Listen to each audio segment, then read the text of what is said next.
Hey everyone, welcome to the 7th video in the rune series. If you are a little bit behind and need to catch up, you can find the playlist for the rest up in this corner up here, as well as in the description box below. But hey, I'm Tiffany, because I forgot to say that earlier. Let's get started.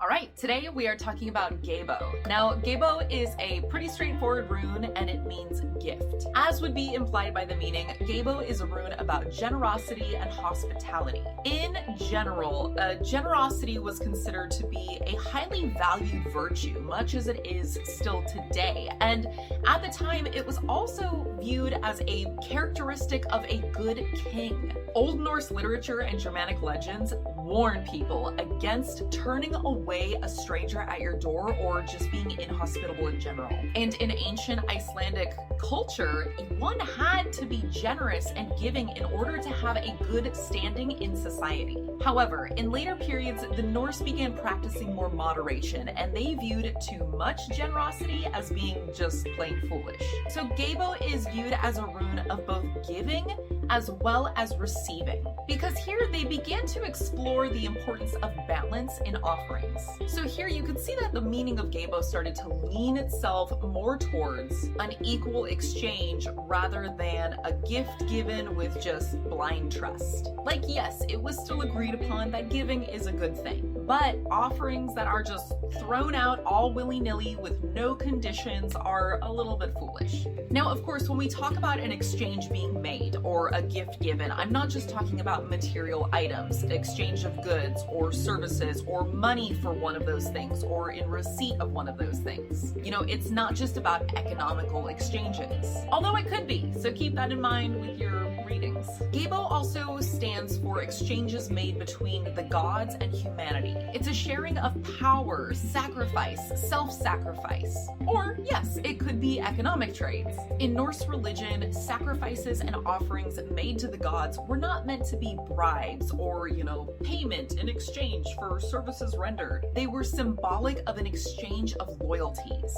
One thing that's really important to remark upon here is that in Norse religion, humans weren't just like subservient to the gods, worshiping them. Humans and gods worked together. They empower us and our belief strengthens them. So this is also a rune of mystical and spiritual exchange. Gebo was associated with the Vanir, which is the group of gods and goddesses which are associated with fertility, wisdom, and wealth.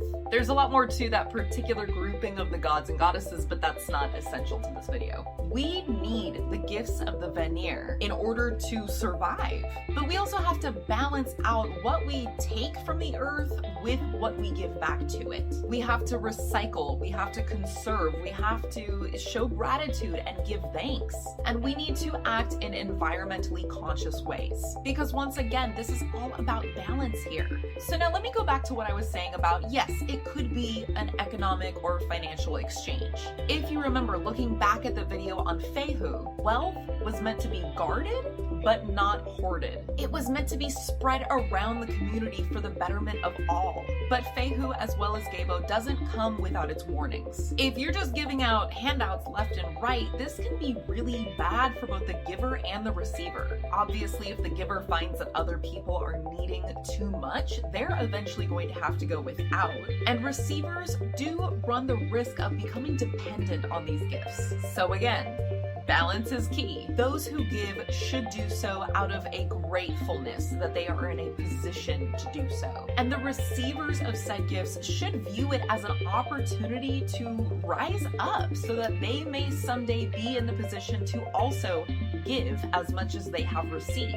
Giving to these ancient peoples wasn't about you give it to one person and it's theirs and that's the end of the story. Giving was about you give it to them to create an avalanche. That giving just keeps going. So pretty simple and straightforward. But of course, just like with any of the runes, you really have to stop and take a look at what gifts meant to these ancient peoples. But you also have to really analyze this word beyond of, it's just a noun. it's a gift or the verb to give. So in a reading, consider all of the possible meanings of the word gift. And in your reading, you could be the giver or the receiver, and it could be physical or spiritual. If this comes up in a reading, it may suggest that it's time to take a look at both your personal and professional relationships, as well as your relationship with self, with the divine, and with nature. What in these relationships is being given and what is being received? Is there a balance? Again, consider both monetary or physical, tangible items, as well as time, energy, emotional commitment, and in some cases, perhaps even a legal agreement. In spells, Gebo can be used as a luck rune. You can also use it to consecrate gifts and offerings. That could just mean,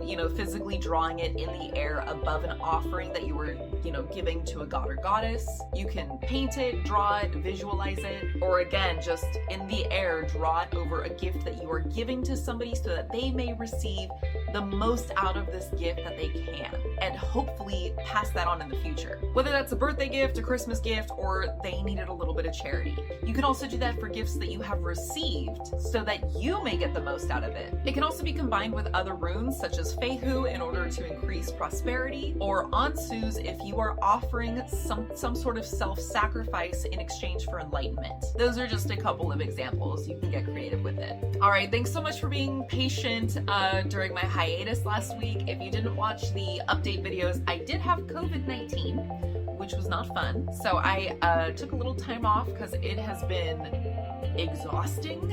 So the week I came down with it, luckily I had already done all my filming, but last week was pretty rough. So we're a little bit behind schedule, but you know what, the runes, we're back on track now. I don't plan on putting out an extra runes video. We're just gonna carry forward. Next week will be the 8th rune, Wunyo, and we'll just go on from there every Wednesday as usual. Thank you all so much for watching. As I said earlier, the playlist for the rest of the runes series is in the description box below. You can find me on Instagram or write me an email. Of course, comments down below and a little thumbs up are always appreciated because they help get me noticed on YouTube. And if you like this video and are not yet subscribed, please do so either right over here or in that big bright red button down below. Hit the little bell that pops up because that'll give you notifications for all my videos.